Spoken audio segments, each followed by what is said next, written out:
The angel of the Lord declared unto Mary, and she conceived by the Holy Spirit. Hail Mary, full of grace, the Lord is with thee. Blessed art thou among women, and blessed is the fruit of thy womb, Jesus. Holy Mary, Mother of God, pray for us sinners now and at the hour of death. Amen. Behold the handmaid of the Lord. Be it done to me according to your word. Hail Mary, full of grace, the Lord is with thee. Blessed art thou among women, and blessed is the fruit of thy womb, Jesus. Holy Mary, Mother of God, pray for us sinners now and at the hour of death. Amen. And the Word was made flesh, and dwelt amongst us. Hail Mary, full of grace, the Lord is with thee. Blessed art thou among women, and blessed is the fruit of thy womb, Jesus. Holy Mary, Mother of God, pray for us sinners now and at the hour of death. Amen. Pray for us, O Holy Mother of God, that we may be made worthy of the promises of Christ.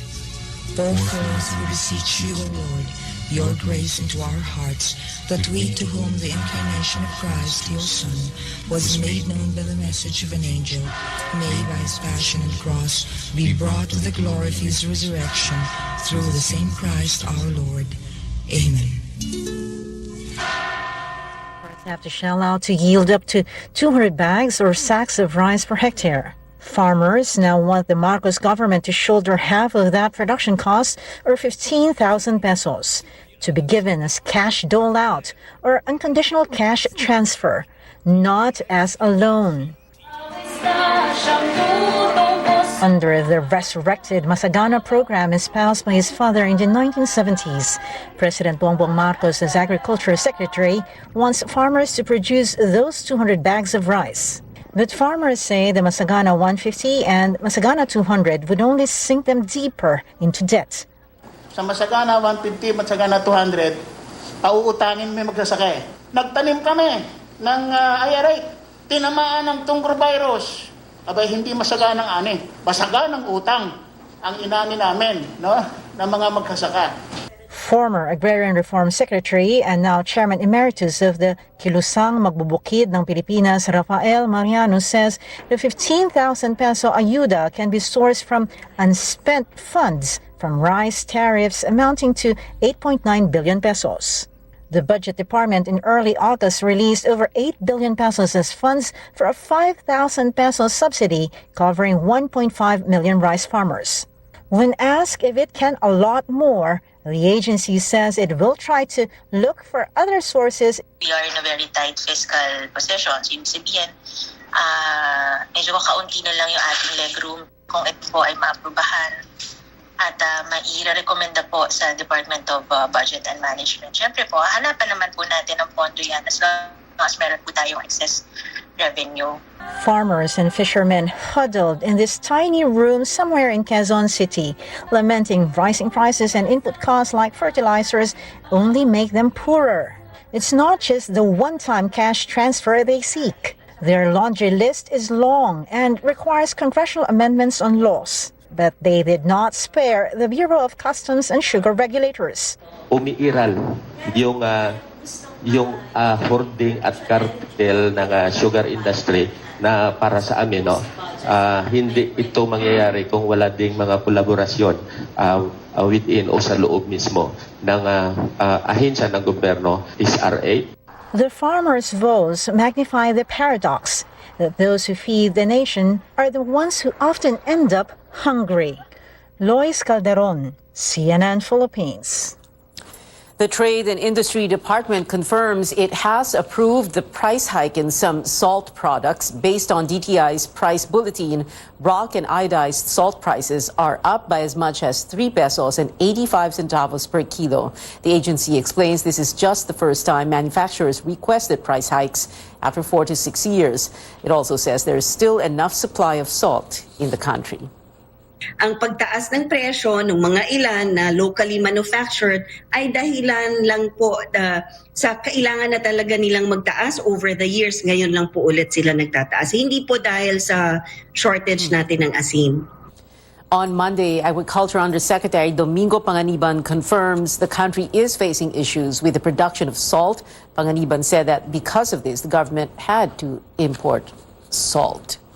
A milling company in Bukidnon denies hoarding sugar after authorities swooped down on its warehouses. On Tuesday, customs, military, and police officials stormed the Crystal Sugar Milling's facilities in Maramag Town based on intelligence reports that the company was stockpiling sugar. Authorities found over 466,000 sacks of sugar, 264,000 of which were said to have already been sold to traders but have yet to be pulled out from the warehouse. When authorities asked to prove that it was an authorized stock, company officials were not able to present documents at the time. But Crystal Sugar Milling's Vice President Javier Sagarbarria insists the allegations against them are unfounded and unjustified. He says real hoarders are the traders who buy the sugar and manipulate the pricing.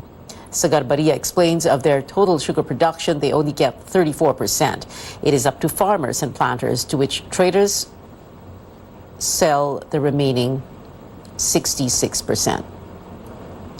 In other news, the blame game begins as Center's grill officials involved in the purchase of alleged overpriced and outdated laptops for public school teachers. AC Nichols has the highlights of the Senate Blue Ribbon Committee's hearing.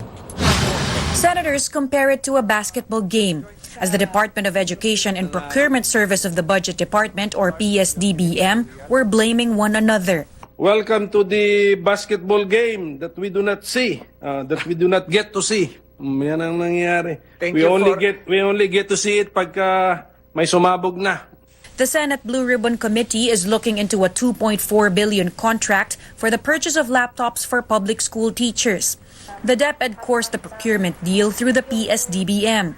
State auditors, however, flagged the transaction as the laptops cost over 58,000 pesos, way higher than the initial estimated approved price of around 35,000 pesos. The DepEd said it was PSDBM that set the final price based on its market analysis. I trusted that the TWG made their due diligence in terms of conducting a price analysis. And nakita ko naman sa mga dokumento based on dito na ganito yung mataas na yung presyo. Due to the price difference, the total number of units purchased went down from almost 70,000 to less than 40,000 pieces.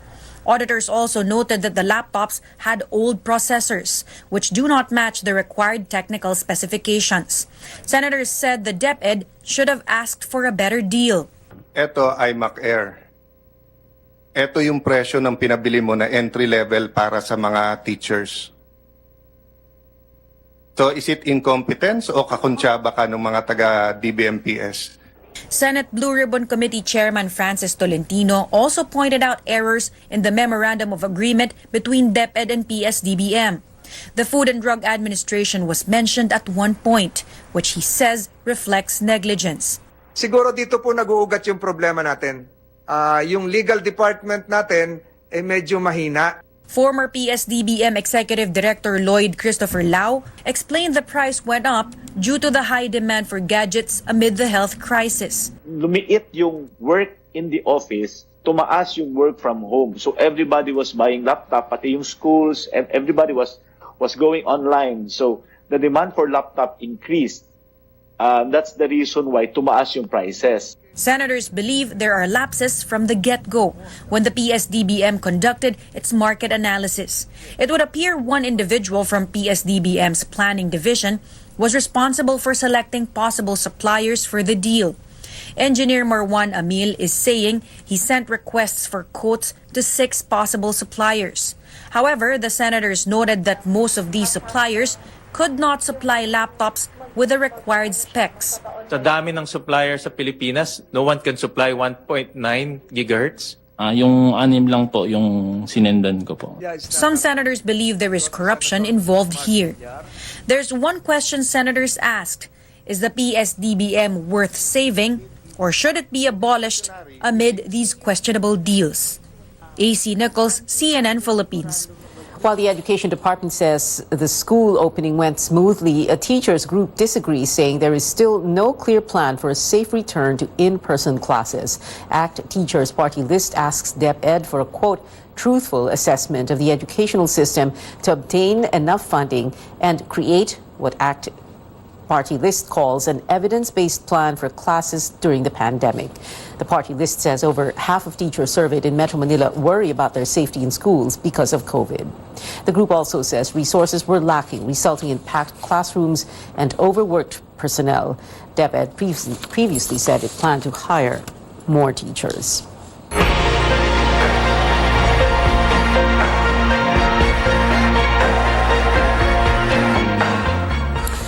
At least 3 people are reported dead and 4 others injured because of severe tropical storm Florita. The National Disaster Risk Reduction and Management Council, or NDRRMC, says 2 of the casualties are confirmed. The victims, both male, were hit by fallen trees, or trees fell on victims in Cagayan and Kalinga. The unconfirmed death reportedly happened in Camarines Sur. Nearly 12,000 families have been affected by Florita. Damage to agriculture is estimated at more than 3 million pesos based on data from the Agriculture Department. Most of the destroyed crops are from the Ilocos region.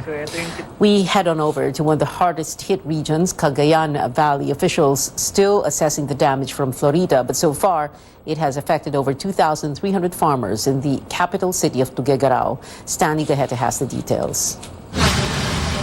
Immediately after the storm, these vegetable vendors near Pinakanawan and Cagayan River are back selling.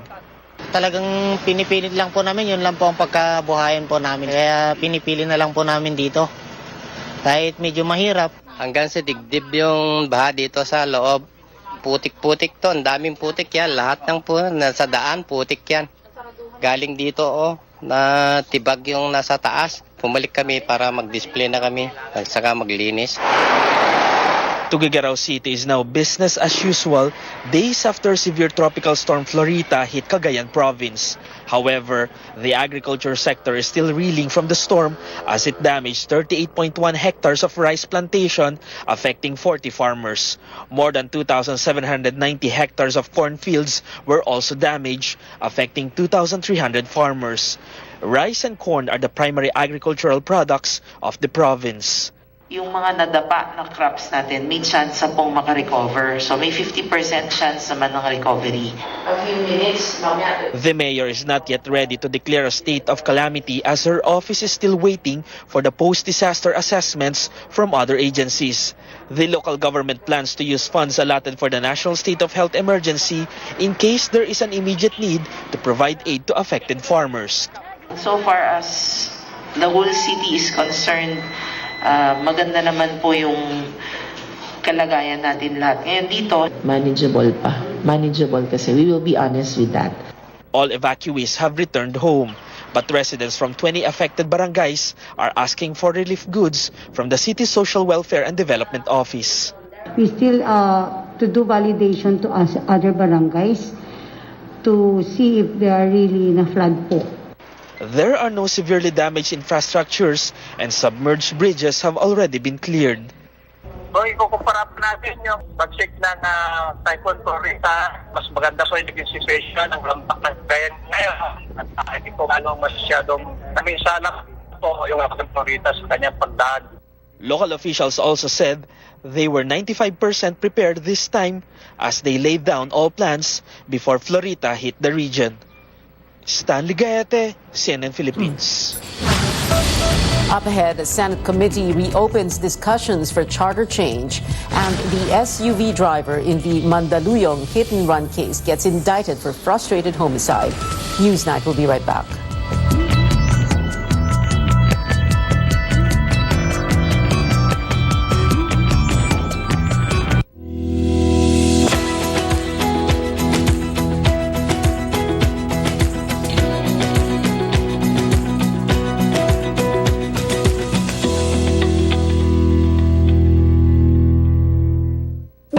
MX3 dahil ito ay napatunayang may alpha, beta at gamma mangosteen. MX3 capsule helps avoid pain discomfort para iwas sakit. Tested and proven na low sodium, cholesterol-free at fat-free. Dito ako sa tunay, natural at original. MX3. Mahalagang paalala, ang MX3 capsule ay hindi gamot at hindi dapat gamiting panggamot sa anumang uri ng sakit. Welcome back to CNN Philippines. The Senate Committee on Constitutional Amendments takes its first steps towards charter change, or CHACHA. Amor Santos has the highlights of the panel's first hearing, led by the committee's chairman, Robin Padilla. Charter change talks started early in the Senate, exactly a month into the 19th Congress. Previously, the chamber was cold to amending the Constitution, but the new chairman of the Senate Committee on Constitutional Amendments, Senator Robin Padilla, is warming up. May isang katotohanang nananaig, mananaig. Ito ang katotohanang tumutugon ang mga Pilipino sa mga pagkakataong tinatawag tayo upang paigtingin, pagbutihin o lalo pang isaayos ang ating saligang batas kung kinakailangan. Padilla filed a resolution to study the possible revision, while Senator Win Gatchalian limited his proposal to economic provisions. Amid criticisms about Padilla's qualifications as the first non-lawyer to head the committee, Attorney Christian Monsod, one of the framers of the 1987 Constitution, says the neophyte handled Thursday's debates well. On economic CHACHA, Monsod believes recently passed laws have already opened the country to foreign investment. He also warns against a sweeping revision of the charter, which for him, the previous administration tried to do. We have largely failed in human development, not because of the Constitution, but because we have not fully implemented it, especially its provisions on social justice and human rights and local autonomy. The Constitution is not the problem. It is part of the solution.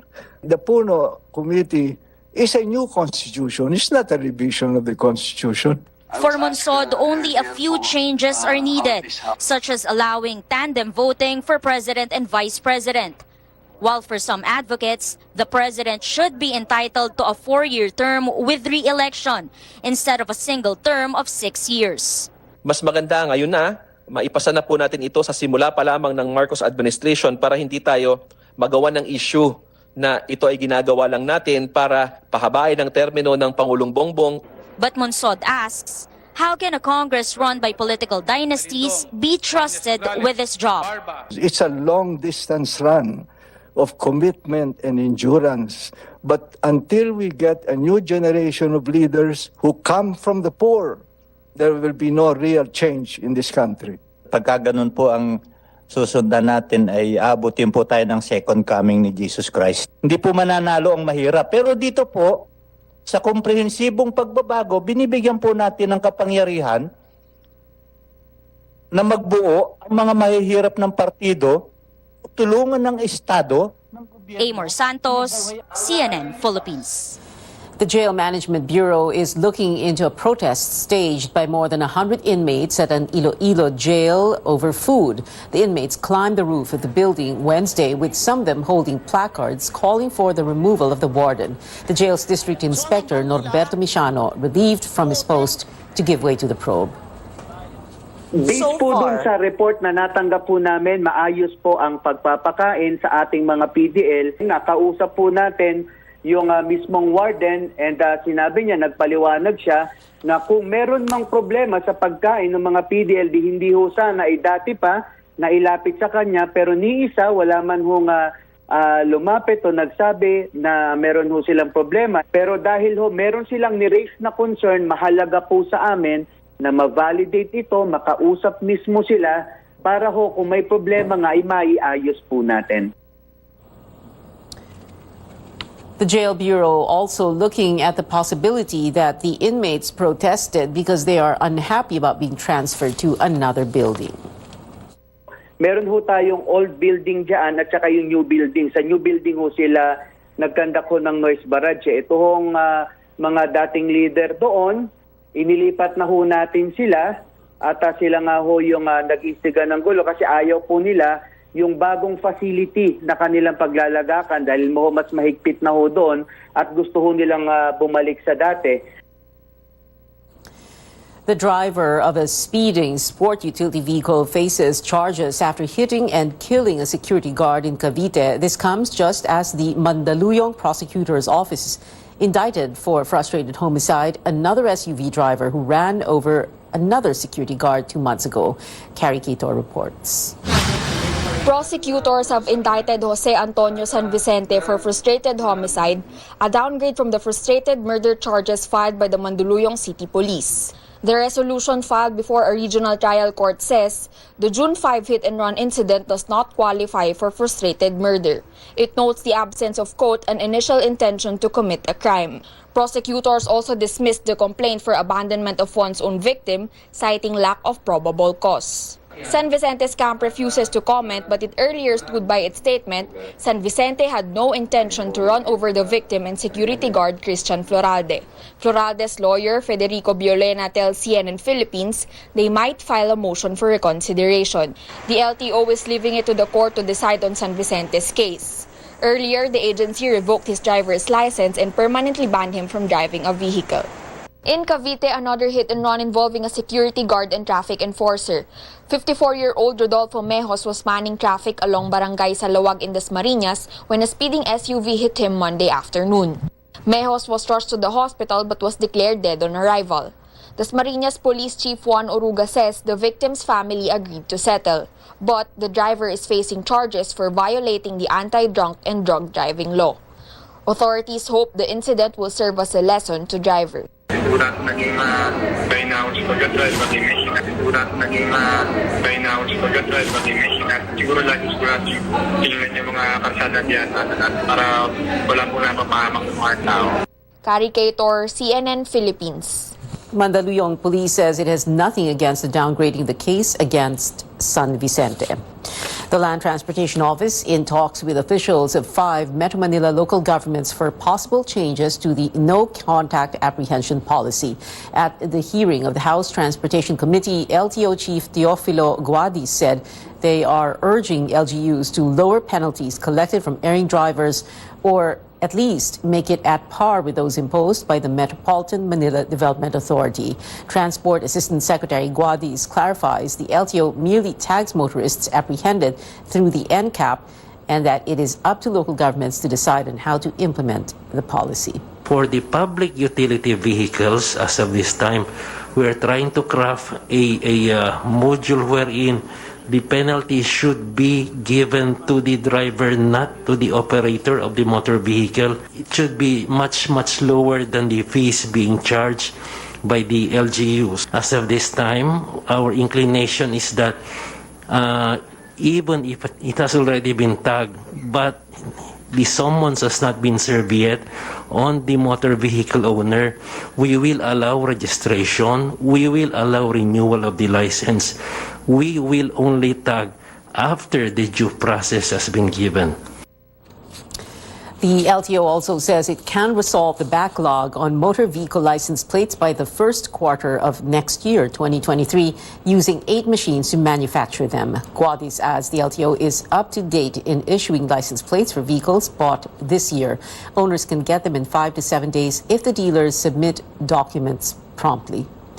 The Philippines has the most stressed workers in Southeast Asia. That's based on global analytic firm Gallup survey taken in 2021. Mental health organization Mind Nation lists COVID-19 fears and financial pressure as two of the biggest factors for work stress. But Chief Wellbeing Officer Asa Fusingan says Filipino culture also plays a role. There's the limit in terms of our resiliency levels. So might as well in terms of our culture here in the Philippines, there's still that high stigma surrounding people who express their mental health concern. And for that matter, the stressor not being addressed in terms of personal levels, which could impact the way they work. Fusingan adds it's crucial for workers to have a management that listens to them and promotes a safe space so they can seek help. When we return, SMB knots the PBA Philippine Cup Finals at 1-1, while Gilas is raring to prove itself against Lebanon in the FIBA World Cup Asian qualifiers. And the fuel prices roll back to the 1980s with Netflix's newest stunt, the Seoul Vibe gas station. You're watching CNN Philippines.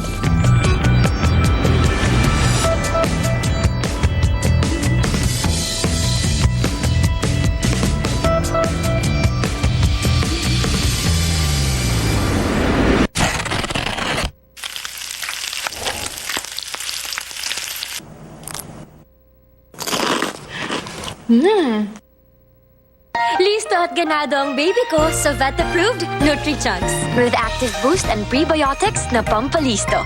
Made with real meat, with essential nutrients to help them grow healthy and happy. Listo, ganado sa Nutri-Chunks. Red Horse Beer.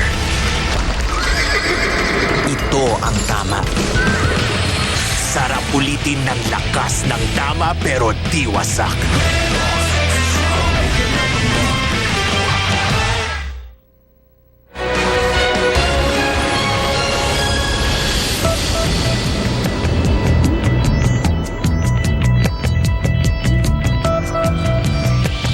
Welcome back. Sports news now. The San Miguel Beermen evens the PBA Philippine Cup Finals with a Game 2 win against the TNT Tropang Giga. TNT almost caught up with a 6-0 run, but San Miguel held on to cap off the victory at 109-100 at the Araneta Coliseum in Quezon City. Both teams will look to gain the upper hand in Game 3 happening Friday at the Mall of Asia Arena in Pasay. A breakthrough victory for the country in the AVC Cup for women. The Philippines, represented by the Creamline Cool Smashers, defeated Iran in 4 sets Wednesday at the Phil Sports Arena in Pasig City. The national women's volleyball team seeks to boost its chances of entering the quarterfinals when it faces South Korea at 7 tonight.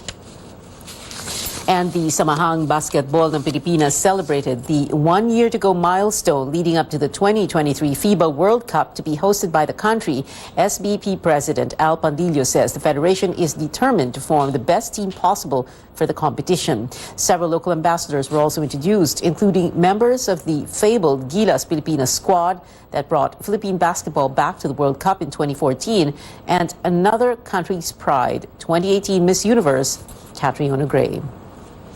To also encourage our countrymen to express their support and love for our athletes as they go out there and represent and really carry high the Philippine flag in the arena of sports. It gives me so much pride and joy. Ibang feeling kasi before we were playing and now we're here to support and to be there for our team next year. Malaking bagay ito sa mga Pilipino, mga kabataan, mga Pilipino dito sa atin na makikita natin yung mga inaangahan natin, mga players na magagaling sa buong mundo.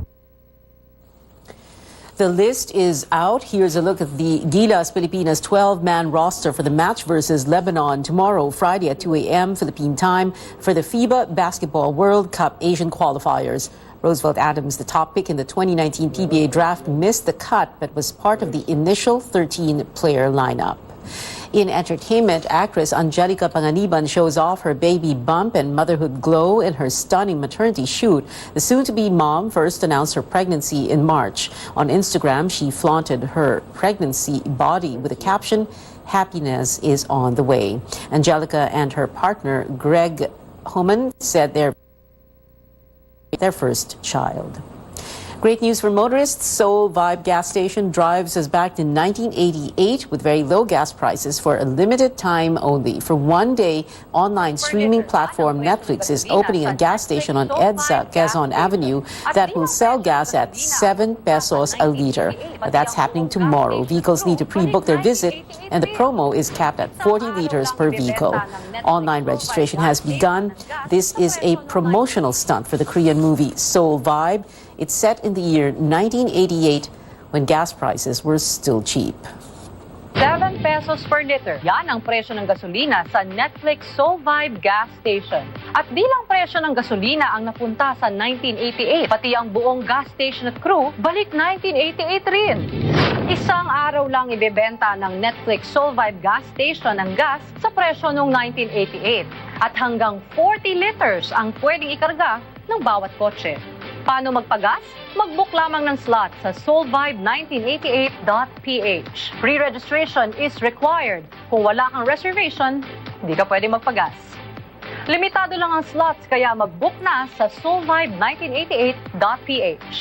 Magbubukas ang website sa August 25 ng alas 6 ng gabi. Even Her Hair is so 1988. Soul Vibe premieres tomorrow, August 26th. And that is it for tonight. Join me again on News.ph at 7 p.m. I'm Pia Ontiveros for Newsnight, where we go above and beyond the headlines.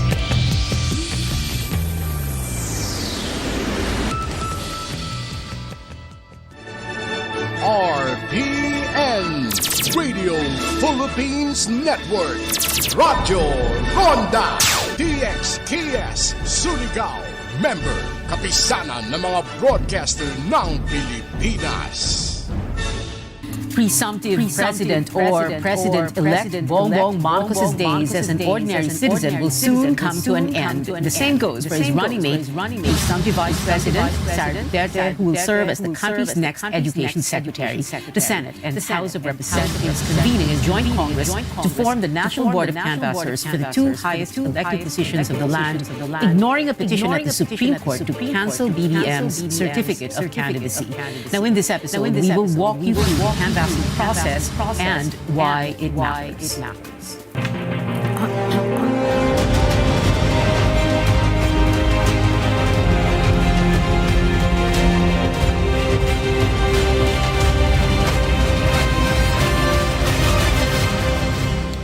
Good evening. I'm Pia Ontiveros. Welcome to your weekly political appointment fix, politics as usual. Now, before we go to the canvassing, let's talk first to Cavite Representative Boying Remulla, who is a member of the House contingent to the Joint Canvassing Committee.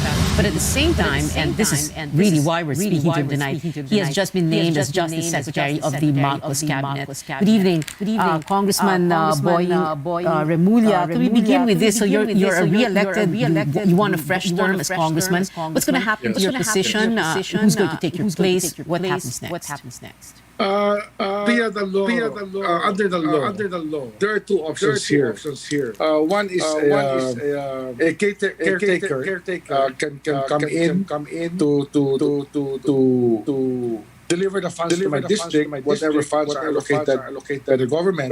And the other one is for a special election to be called, which might be better because it will just be the beginning of my term. And there's a lot of time left. 3 years is a long time. That to have no representative in Congress. That's why. Well, hopefully, we'll be able to work out a special election for my district. All right. When we speak about you being Justice Secretary. By the way, when were you told that you would be Justice Secretary? Or matagal nyo na itong pinag-usapan ni BBM even before the election or right after? Pia, I didn't apply to be secretary, kasi first of all, I really ran to be a member of the House. And I was expecting to become the majority leader of the House. That's already an arrangement that was being worked out with the presumptive speaker. But actually, 2 or 3 days after the elections, I was called by the president-elect to his home. He had a conversation where he told me that he wanted me to serve as his Justice Secretary. And Pia, as a lawyer, I can tell you it's every lawyer's dream to attain the rank or status. But it's not the point. The point is really to be able to help the government run things. Probably my leadership style might be compatible with the leadership style of the president. And it's just a dream for me to be able to serve in this capacity. And with the problems the country has, somebody has to step up, and I'm willing to take the challenge for this. Can you give us an idea of what you're going to be doing as Justice Secretary? Like, what kind of program? What are you going to focus on? Are you going to, for example, look very well into the prosecutorial service? Other DOJ programs. Well, the DOJ is a very, very big department. PIA. First of all, what do you have there? You have the Land Registration Commission. We have the National Bureau of Investigation, Bureau of Corrections and Penology, and so many other offices. I mean, name it. The DOJ participates in every government activity. So there's so much to do. And the most important thing probably is the rate of prosecution, acquittal and conviction that is happening right now. Where there are jails, when we talk about overcrowded jails, it's because of the slow pace of justice. So probably it's about time that we audit the one thing that the first thing we can do is to audit all of the detention prisoners to see if they're allowed, they can be freed already, so they congest the jails. And for those that have to be prosecuted to work double time. PIA, there's a saying, may sinasabi nga, justice for all. Eh dapat dito ang hustisya para sa lahat talaga, sa mayaman at sa mahirap. Ang nangyayari, nagdudusa talaga, yung hindi masyadong, yung walang kaya sa buhay. Kaya kinakailangan bigyan natin ang pag-asa ang taong bayan na ang hustisya ay naroon para sa lahat. Mayaman, mahirap. Lahat ng Pilipino ay dapat magkaroon ng hustisya. And justice for all, it's good you brought that up because, for example, there are plenty of wrongful convictions, for example, or there are people who we know we should be in jail or in prison and are out scot-free. Yes. Maraming nakakulong na hindi dapat nakakulong. At marami namang napapawalang salan na may kasalanan talaga. Kailangan talaga bantayan ng Storpia. Dito magkakasubukan dahil ang bigat kasi ng NBI, kasama natin ng NBI. Ang kalaban natin dito sa DOJ, sindikato. Diba? Hindi lang sindikato, mga Pilipino gusto wasakin ng bayan natin, mga mandaraya, lahat ng criminal activity. Sakop talaga ng aming mandate. Kaya talaga we have to hit the ground running and to make sure all of these things are really solved. Marami kasing pwedeng masolve yan na hindi nasosolve dahil hindi hands-on ng ibang tao sa trabaho nila.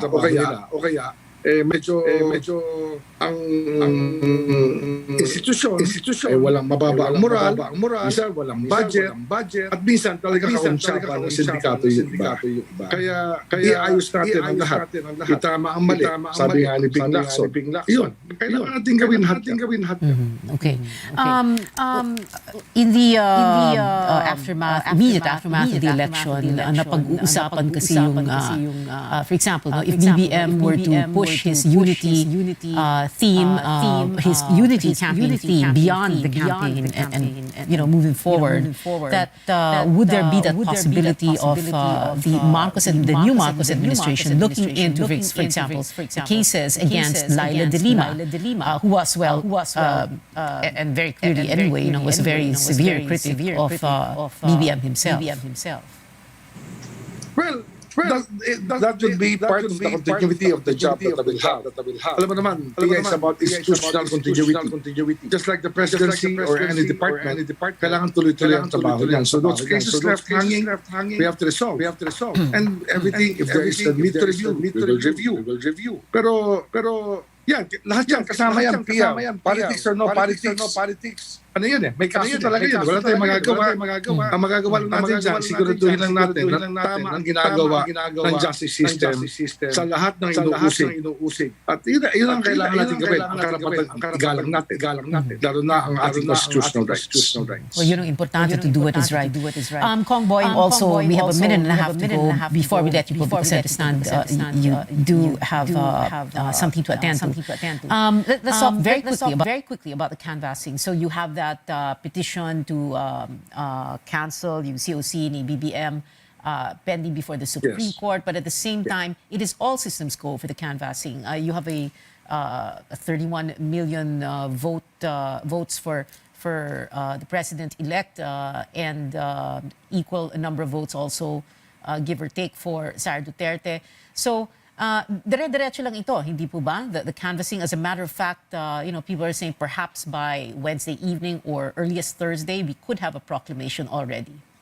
Well, we hope that we can finish everything by that time. Ano kasi, Pia, it is our constitutional duty to do this.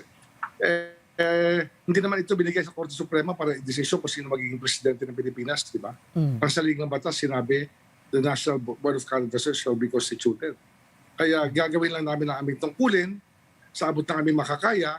Kaya lahat ng sistema ang ginawa namin ngayon dito sa House ay very transparent. And one of the reasons why today I announced that I already admitted that I accepted the invitation of the President to join the cabinet is for transparency's sake, no? Kasi kasama ko sa Board of Canvassers, baka mamaya ito na naman, meron na namang alingangungaw. Ito, we're being transparent, Pia. Pero ito naman kasi, this was set up a long time ago under the leadership structure of the House, as it is under Speaker Velasco. Kasama talaga ako dyan sa listahan niya nung araw pa. But it's better that I disclose it prior to the canvassing para naman no one can say anything na. Diba? Well, there are 31 million votes for BBM. And lastly, yes. Final words from you. Ang ginawa namin dito, talaga in the spirit of transparency, there's a space for the lawyers, there's a space for the media, everything is being guarded bipartisanly. Kaya lahat ng pwedeng gawin nandiyan na. And then under the rules that we will adopt, talagang yung rulings nito will be both the Senate and the House will agree on the rulings. If there are objections, then they will be resolved accordingly under the rules that we will adopt. All right, final words? Well, marahil ang isang dahilan kaya tinanggap ko ang hamon na to ay gusto ko talagang sabihin sa tao, no? Sa tagal ng aking paglilingkod sa Justice Department, sana mahalin natin ang bayan natin. Ang problema kasi, the nation state is under threat from big business interests. The Filipino should be proud of his country. We should not shoot ourselves in the foot. Tama yung space. Kaya nga bagay kami ni Pangulo, sabi niya magkaisa tayo. I believe that. But, yun nga, sana naman, yung mga hindi nagwagi, matatapos ang canvassing na, ay tanggapin na at bigyan ng pagkakataon na maglingkod na maayos ang mga taong nahirang ni Pangulo at lalong-lalo na ang ating President-elect BBM. Sana bigyan naman kami ng pagkakataon na maglingkod. Alam ko na may babatikos, sanay naman tayo sa batikos, pero tingnan natin with an objective eye kung kung talagang tama ang ginagawa namin para sa bansa natin. Diba? Isang bansa sana tayo. Yung unity is really important to our country at this time. Congressman and soon-to-be Justice Secretary Boying Remulla, thank you very much for being with us tonight, sir. We'll be back after a quick break. Stay tuned.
Buniel Optical Clinic. Ang AG Buniel Optical Clinic doon na branch dito sa lungsod sa Dapa sa may Lupis Haina Street, Poblasyon Dapa, Surigao del Norte. Ang AG Buniel Optical Clinic dinhi sa syudad ng Surigao no transfer na sa bagong location sa Nicolas Street Ragyahapon, tapad sa Garcia Hotel at bang sa Unicity. Ang Riverside Parts Master Incorporated na sa ilang bagong location sa Dalan, Burgos ning atong syudad. Mahimo niyong tawagan sa telephone number 231-7478 or 826-3663. Mga produkto nga inyong mapalit, genuine, Makita Power Tools sama sa planer, drill, grinder, Triton paints, construction supplies, angle bars, flat bars, GI pipes, automotive spare parts, Firefly electrical devices sama sa switches, bulbs ug outlets. Adto ang Riverside Parts Master Incorporated sa ilang bagong pwesto sa Dalan, Burgos ning syudad. Makahangyo ka o makabarato pagyod diha sa Riverside Parts Master Incorporated. Aniya na ang food supplement nga kumpleto, sakto o aprobado. Ang Calabo Plus Herbal Capsule. Calabo Plus Herbal Capsule. Maayo alang sa pag-maintain sa inyong maayong panglawas. Kahimsog o kapiskay sa mga pamati. Calabo Plus Herbal Capsule. Pakusog sa enerhiya o stamina. Mupalikon sa imong immune system. Calabo Plus Herbal Capsule. Andam sa pagpakigbatok sa mga nagkadaiyang balatian. Musulay pabaka sa uban. Diri na kita sa kasaligan. Calabo Plus Herbal Capsule. Calabo Plus Herbal Capsule. A quality product of Jesser Marketing. Palit na karon sa mga butika.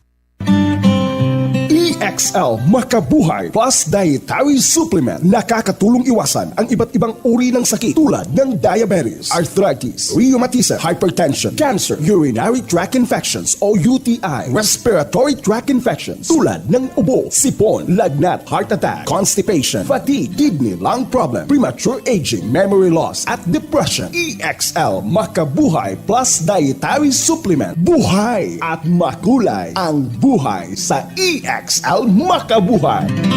EXL Makabuhay Plus Dietary Supplement. Mapalit sa pinakadool nga butika o drugstore sa inyong lugar. O, anyari sa'yo? Ba't nakasimangot ka? Alam ko na. Masakit ang katawan mo, ano? Sa sobrang trabaho? O di kaya masakit ang ulo sa sobrang stress? Break ka muna. Hinga ng malalim at imasahe ang ulo mo gamit ang Herbalaya Liniment Oil. Ako rin ganun eh. Kaya pag mataas ang tensyon sa trabaho, mag-Herbalaya break ka muna. Herbalaya Liniment Oil. Amoy na kaaya-aya. Sa bawat pahid ay ginhawa.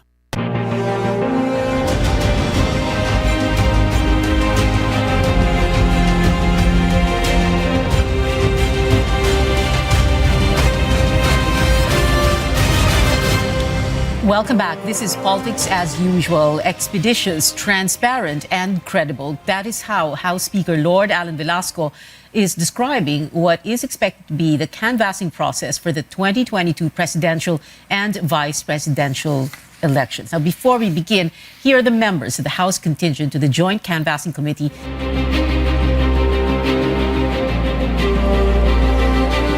Over to the Senate.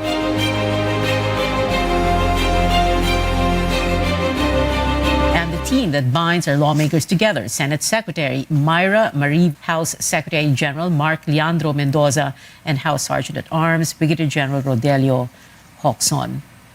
Now, our guest is former Senate Secretary Lutz Barbo. Secretary Barbo was Senate Secretary when Neni Pimentel was Senate President. That was back in 1998 to 2001. And in 2016 to 2018, when it was Kanene's son, Coco's turn to be SP or Senate President. Secretary Barbo, good evening. Thank you very much for joining us on the show. Although you were not Senate Secretary at the time of the canvassing for any of the national elections, whether it was 92, 98, 2004, 2010, or 2016, you did have that experience when it comes to congressional canvassing. Can you do a little bit of reminiscing for us? And, at the same time, describe the differences? Because dati manual tayo, and then ngayon, automated, since 2010, automated. Number one, hindi na masyadong makikita sa automated yung mga mali-mali na mga sinusulat. Halimbawa, tatanungin, hindi yan, yung boto na yan ay para sa ganitong tao. Except siguro kung sabihin na may item sonams or identity of ballots, identity of names, item sonams. At saka, Ngayon, mabilis na dahil sineshade na lang. Wala nang isinusulat na mga pangalan. Kung minsan yung pagsulat, hindi pa maintindihan. At noon, medyo mabagal talaga. It took a few months, hindi lang weeks, para malaman kung sino talaga ang tunay na nanalo. Pero ngayon, masyadong mabilis. In fact, so bilis, sabi nung iba, na nabibigla sila. Kanina nga kausap ko si Boying Remulla, sabi niya, dati nagre-reklamo tayo pag mabagal ang canvassing, ngayong mabilis. Yung canvassing o yung bilangan, nagre-reklamo din sa ano ba talaga. Pero I mean, napakalaking bagay na automated, hindi po ba, sir? Totoo. Totoo yan na siguro there can even be improvement of the automated, imbis na shading, kasi marami pang kwan dyan. Minsan hindi tinatanggap ng machine. Kung halimbawa, yung, alam mo, may mga matatanda na medyo gumagalaw-galaw na yung kamay, lumalabas na sa circle na isi-shade. At yun ay kinoconsider ng machine na marked balot at minsan hindi kinakount yan. Siguro yung iba dyan, yung kagaya sa Europe at saka sa Amerika, pinipindot na lang. Pindutan na lang. Parang ATM. ATM na lang. Parang ATM, oo. Ngayon, ang concern din naman dyan ng ibang tao, madali magkaroon ng corruption, especially yung mga naboto, nabili na boto. Yung both votes.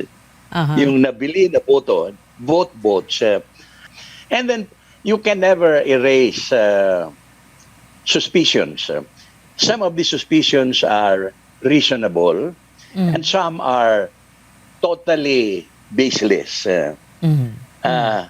But perhaps the prime consideration is the counting, and of course the vote honest, safe, and was it an exercise of sovereignty, not a prostituted vote as a result of bribe money, yung mga ganon. Okay. Well, Yeah, Secretary, so when we say congressional canvassing, of course, hindi ang balota ang tinitingnan ng Senate and House in Joint Congress ng National Board of Canvassers, but yung mga certificates of canvass, and yun yung in-inspect, and yun yung nagiging basis ng congressional canvassing, no? When we think about that, what should people expect in the next few days? Pia, I think people should expect to find monotony in that because alam na nila kung sino ang nanalo. Yes. Alam na nila kung sino ang nakalalamang. In fact, alam na nila kung sino ang number 2, sino ang nag-number 3. Kasi sa COMELEC ay yan ay hindi naman na-proclaim, yan ay ano ba tawag yan? The COMELEC counted yet. Yes. Now, but the COMELEC has no authority to proclaim the presidential and the vice presidential. Hanggang senatorials lang sila. Because under the Constitution, kailangan ang the National Board of Canvassers, yung Senate at saka House, ang magpro-proclaim ng winning presidential at saka vice presidential So, candidate. Secretary Barbara, we're just going to have to take a very quick break.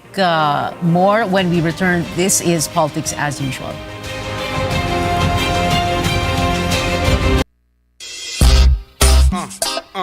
Maayong balita sa tanan sa atong panginahanglan sa panimalay, mga gamit, ingon man mga dekorasyon, pwede na natong mapalit diha sa Wellington Bazaar.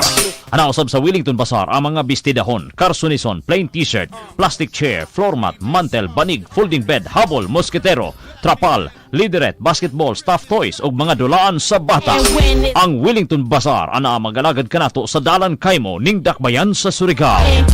Wellington Bazaar gikan sa mga kawani ug tigdumala sa Wellington Bazaar. Mayong adlaw alang kaninyo. Wellington Bazaar, sukiyon ta sa kanunay. Uy, day! Naunsa man ka, day? Day, kanang glisod na mo kakita, day. Uy! Sus, naunsa ba ka? Uy nga, katong niaging bulan, okay pa man ka? Naunsa day karon? Laot siguro ni sisingunit aning cellphone kanang si computer, day. Da, mo lagi na akong ingon ba? Uy, day, nakoy balita para sa imuha. Gamit og Lutein Plus, uy! Lutein Plus? Oo, tungod ang Lutein Plus, day, duna kini 13 ka-ingredients. Hindi lang kini para sa mata, kundi sa imuhang tibuok lawas. Nga maka-assist pod sa imuhang anxiety ug depression. Ang Lutein Plus o sa ka-award-winning brand nga gikan pa sa New Zealand. The award-winning supplements from Clean Green, New Zealand Omega Plus support sa heart and blood system. Ang Lutein Plus ay 13 ka mga ingredients lakip ng vitamins A and C. Dili lamang kung maradyaw sa itong pananaw, nagsuporta sa bini sa ato intiro lawas. Ning panahon nga diyari kita kuman sa COVID-19 pandemic, kinahanglan magpabilin kitang himsog inom sa Lutein Plus, Omega Plus, and Primrose Plus of Gel. Inintanan available sa New Family Drug, Palma Drug, sa Aquarian Pharmacy. Pagdalaga o gulitaw na gani, kinahanglan limpyo og hamis kanunay ang kutis. Gamit og Karisma Kojic Soap. Karisma Kojic Soap, pampahamis, pampaputi ug pampabata sa panit. Karisma Kojic Soap. Karisma Kojic Soap. Mao kini ang tubag alang sa mga teenager nga gusto makaangkon og nindot nga kutis. Karisma Kojic Soap. Karisma Kojic Soap. Karisma Kojic Soap. Karisma Kojic Soap. Ang sikreto sa mga gwapa o gwapo. Karisma Kojic Soap. Mabalit sa inyong mga suking butika. Mga Surigaonon, ana-anay maayong lugar na adtuan ang Interior Hub Home Furnishing Shop nga nahimutang sa Dalan Borromeo ning Dakbayan sa Surigao. Anaa kanila ang barato na mga gamit para sa pagpagwapa sa inyong banyo, kusina o tibuok balay. Nagtanyag sila sa mga packages, sa faucet, wash basin ug toilet bowl with complete fittings na swak sa inyong budget. Sa Interior Hub Home Furnishing Shop, daghan kay kapilian, mga bag-ong mga designs ug dekalidad ang mga produkto. Interior Hub Home Furnishing Shop, Borromeo Street, Surigao City. Owned and managed by Earl Brian Palma. Contact number 0945 30-60648.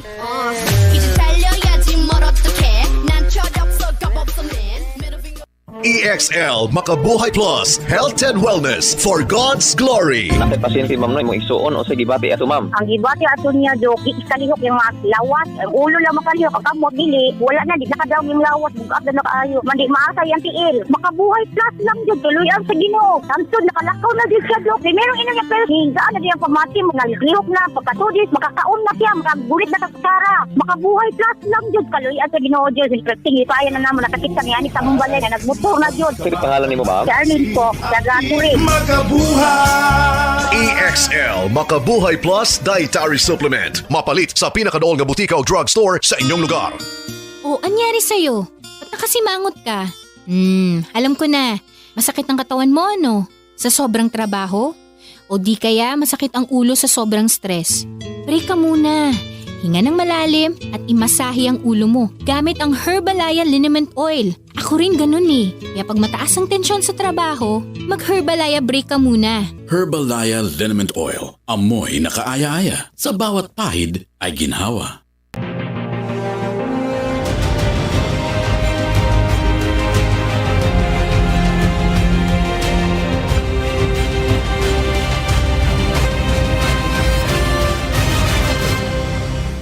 We are on our final stretch, the last 6 minutes of the show. Still with us, former Senate Secretary Lutgardo Barbo. Sir, itong pending petition to cancel the COC of BBM at the Supreme Court, Tito Soto, for example, SP Tito Sen, no, and Senate Minority Leader Frank Drilon have said that this should not be, and I'm paraphrasing them, this should not be affecting the canvassing.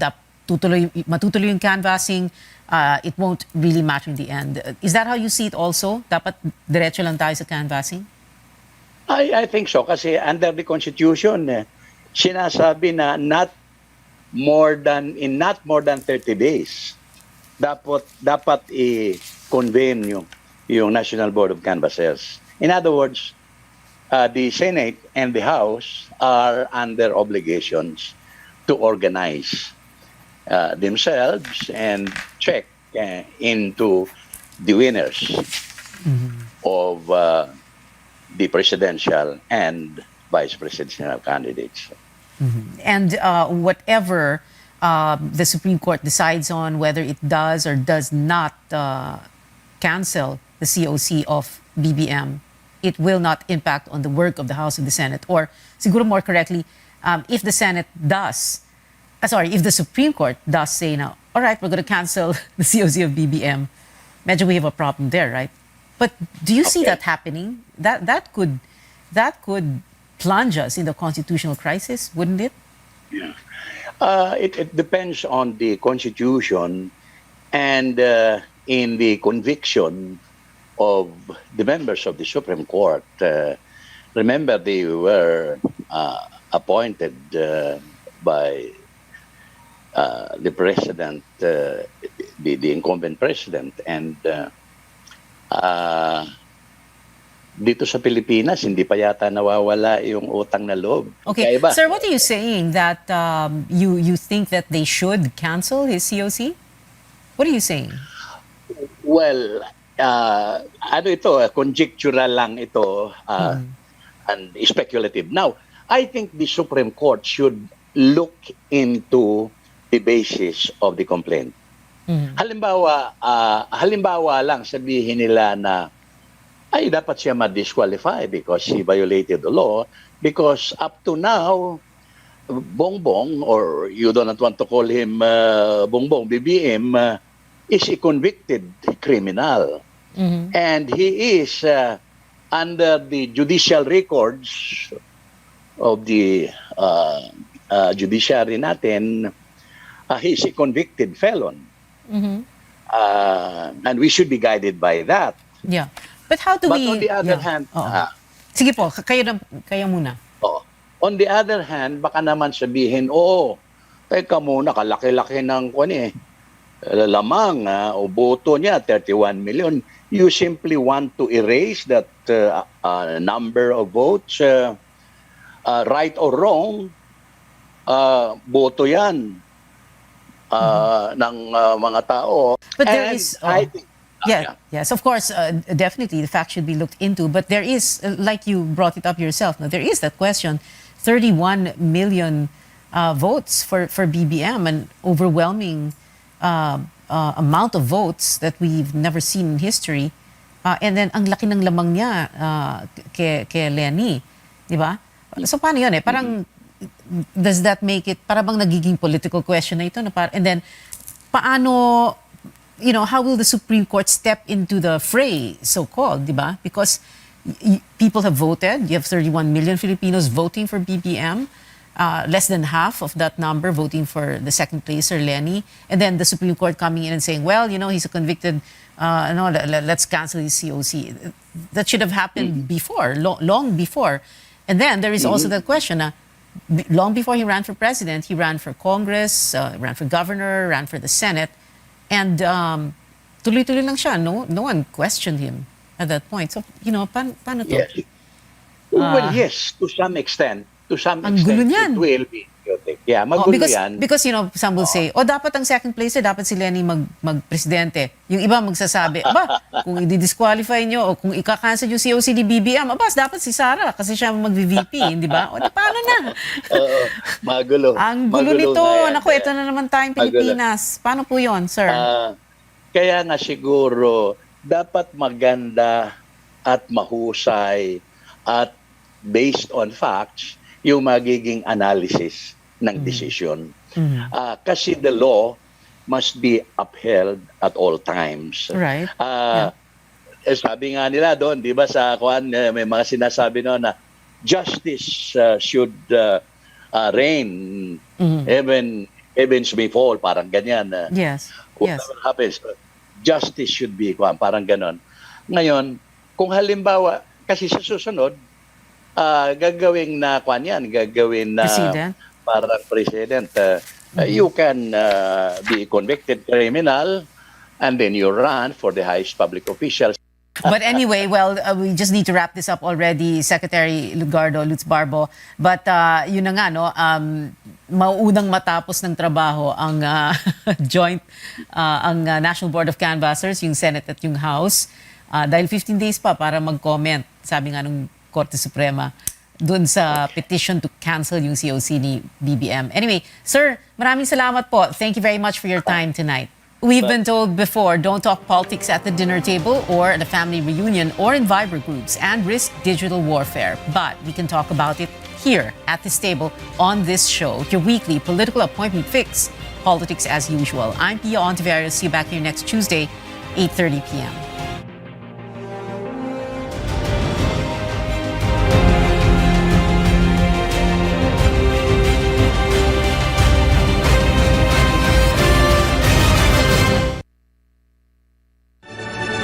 RPN Radio Philippines Network, Radyo Ronda DXKS Surigao, member kapisanan ng mga broadcaster ng Pilipinas.